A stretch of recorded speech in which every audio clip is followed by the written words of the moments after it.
Salam əziz izləyicilər. Bugünkü videomuz danyo balığı haqqında olacaq.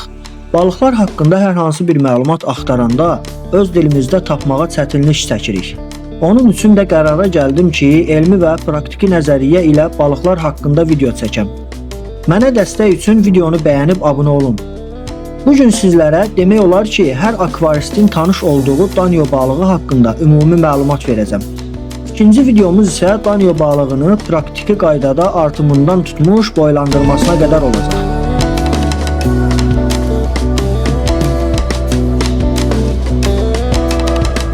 Danyo balıqları haqqında ümumi məlumat. Danyo balıqları Cənubi Şərqi Asiyadan gəlir və əsasən Hindistan, Bangladeş, Nepal və Myanma bölgələrində rast gəlinir. Ən məşhur növlərindən biri zebra danyodur. Bu balıqların ölçüsü 4-6 cm, ömrü isə 3-5 il arasında dəyişir. Çox aktiv və sosialdırlar. Akvaryumda ən azı 6-lı qrup olmalıdır. Əks halda stres keçirə bilər.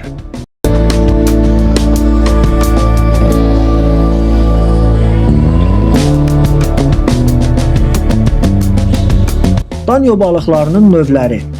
Zebra danyo ən məşhur növdür. Gövdəsində mavi və gümüşü rəngdə zolaqlar var. Leopard danyo xallı bədən quruluşuna malikdir. Adını leopardın xallarına bənzər naxışlardan alıb. Glowfish danyo genetik modifikasiya nəticəsində yaradılmış neon rənglərdə olan parlaq balıqlardır. Giant danyo adından da göründüyü kimi daha böyükdür və təxminən 10 cm-ə qədər böyüyə bilər. Pearl danyo açıq metalik çalarlara malikdir. Suyun işığında parıltılı görünüşü var. Akvaryum şəraiti və baxımı. Minimum akvaryum həcmi 40 litr. Temperaturu 18-26 dərəcə, pH səviyyəsi 6.5-7.5 olmalıdır. Bitkilər Java Moss, Vallisneria, Anubias kimi bitkilərlə danyoları bir yerdə saxlaya bilərsiniz. Danyo balıqları təmiz və oksigenlə zəngin suyu sevirlər. Ona görə də akvaryumda yaxşı filtrizasiya və havalandırma olmalıdır. Danyo balıqları bəzən akvaryumdan tullanır. Bu səbəbdən akvaryumun qapağı olması məsləhətdir. Quru yemlər, pulcuq və ya qranul yemlər. Canlı yemlər, artemia, qanqurdu, dafina. Bitki əsaslı qidalar, spirulina, xiyar, ispanaq.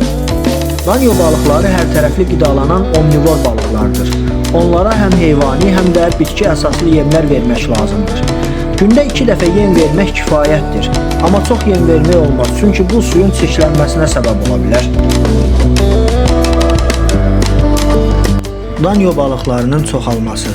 Danyo balıqları yumurta ilə çoxalır və prosesi olduqca maraqlıdır. Çoxaltmaq istəyirsinizsə bunlara diqqət edin.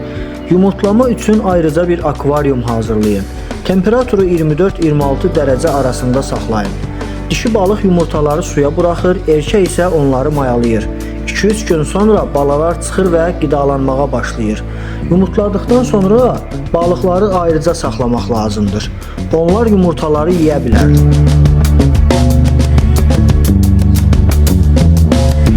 Uyğun akvaryum balıqları.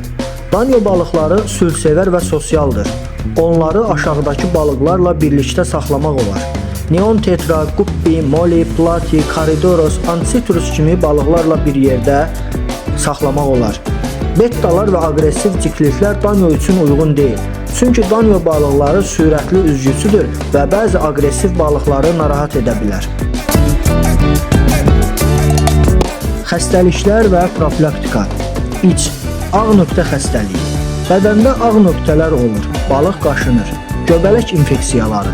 Bədəndə pambıq kimi ləkələr əmələ gəlir. Bakteriyal infeksiyalar. Üzgəclərin çürüməsi müşahidə olunur. Bu xəstəliklərdən qorunmaq üçün suyun keyfiyyətini daim yoxlayın. Yeni balıqları və akvaryuma əlavə etməzdən əvvəl karantində saxlayın. Balıqları düzgün və balanslı qidalandırın. Nəticə etibarilə danyo balıqları baxımı asan, enerjili və akvaryuma rəng qatan balıqlardır. Əgər yeni başlayan bir akvaryum həvəskarısınızsa, danyo balıqları əla seçimdir. Videonu bəyəndinizsə like edin və abunə olun. Yeni videolarda görüşənədək.